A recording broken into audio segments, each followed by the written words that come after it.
אירנה כבר ראתה את הסוף. המחבל שירה למוות בכל מי שעבר בכביש 34 ניצב מולה בטווח אפס כשהוא מכוון את הנשק לעברה. במצלמות הרכב שלה מתועדות השניות הדרמטיות שבהן היא הצליחה להציל את חייה. Я подъехала, на земле лежала девочка мертвая.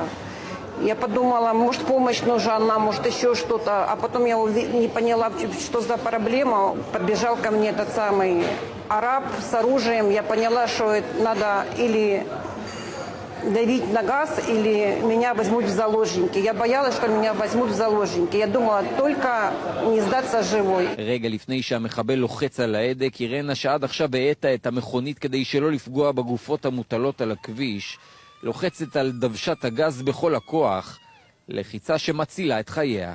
היא התקשרה, שהיא צועקת שמשהו קרה, לא יודע, חשבתי שתאונה או משהו, וחשבנו שרוצים לתת אותנו חטופים כאילו. ככה קרה שהיא נותנה גז. ועכשיו שימו לב למצלמת האבטחה האחורית של הרכב. המחבל הזה לא עומד שם לבד, ממש על ידו במרחק מטר ממנה עומדת חוליית מחבלים חמושה של חמאס. קודם כל אני רוצה להגיד לסבתא שלי שאת גיבורה. показала террористам то, что ты смелая, то, что